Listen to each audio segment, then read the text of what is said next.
ওটা খোঁজো, তুমি যেটা নেবে, যে কালারটা নেবে সে কালার। আমি যেটা বলি তুমি নাও, একটা নাও, একটা নাও, যে কোনো একটা নাও।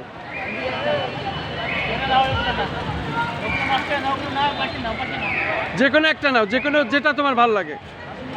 তাহলে বাসি নাও, তোমার যা ভালো লাগে। রায়ান, তোমার যা ভালো লাগে তাই নাও। তাহলে ওই যে ওই বেলুন না, ওই যে হাতে উড়াচ্ছে ওই শিশু বাচ্চাটা,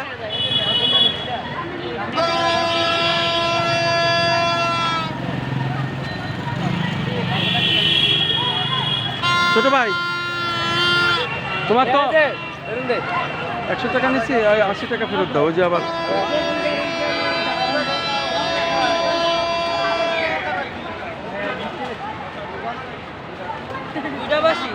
দুটা বাসি 20 টাকা আগে দিয়ে দিয়েছে। ওই যে 100 টাকা দিলাম তো, অর্থাৎ তুমি 40 টাকা রাখো।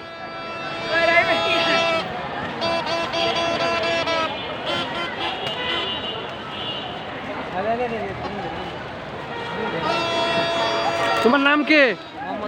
এবার নামাজ কোথায় পড়েছো ঈদের নামাজ? কেন? ও দোকানে ব্যবসা করতে যাওয়ার সুযোগ পাওনি না? বেচাকেনা কেমন হয়েছে? আলহামদুলিল্লাহ, যাক ভালো। ঈদ মোবারক তোমাকে, ঈদ মোবারক। আর এক ফাঁকে নামাজটা পড়ে নিতে পারতে, কিন্তু সুযোগ পাইনি, যেহেতু একা একা তো, কেউ থাকলে একজন পরপর করে 5টা জামাত তো পড়ে নিতে পারে। যাক, তোমাকে অনেক অনেক ধন্যবাদ এবং ঈদ মোবারক।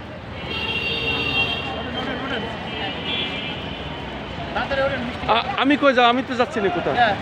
না, তোরা চলে যা, তোরা যা। এসে যাবি নাকি? যমুনায় যাবি? যমুনাতে যাবি নাকি? তো যা, চলে যা, তুই চলে যা।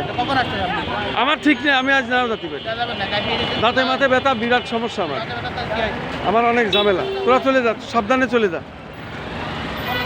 হ্যাঁ, তোরা চলে যা, চলে যা, চলে যা, তোরা চলে যা, সাবধানে গাড়ি চালাইস। হ্যাঁ, আমি এখন যাব না, আজকে যাব না। আমার হাতে দাঁতে মাথে ব্যথা, যাতে কয়েকদিন পরে। না না, ও দাঁত দেখাতে হবে এখন। ঈদ বাড়ায় গেল, দাঁত দেখাবো, দাঁতের কি করা লাগে সেই সব কাজ করাবো। না, চলে যা।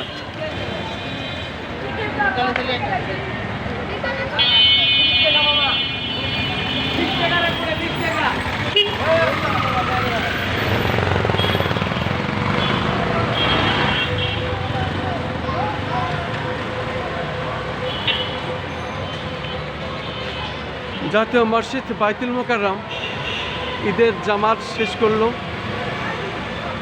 খন্দকার আসাদুজ্জামান সুমন, বিশিষ্ট সাংবাদিক ও আলোকচিত্র শিল্পী ও ফুটবলার। তার সন্তান সঙ্গে ছিল, একটি ছেলে একটি মেয়ে, খন্দকার রায়ান জারিফ ও খন্দকার মারিয়াম আঞ্জুম আরিবা। আমি ঈদের জামাত জাতীয় ঈদগাহে পড়েছি রাষ্ট্রপতি ও প্রধানমন্ত্রীর সঙ্গে। পাশাপাশি ওরা নামাজ পড়ল জাতীয় মসজিদ বাইতুল মোকাররমে, এবং 5 নম্বর জামাতে ওরা নামাজ পড়ার সুযোগ পেয়েছে। প্রত্যেককেই বাংলাদেশ থেকে সারা বিশ্বের সমস্ত মুসলিমদের প্রতি জানাই ঈদ মোবারক, ঈদ মোবারক, ঈদ মোবারক। বিশেষভাবে উল্লেখ করছি আমাদের চ্যানেলগুলির সিইও খন্দকার আসাদুজ্জামান সুমন।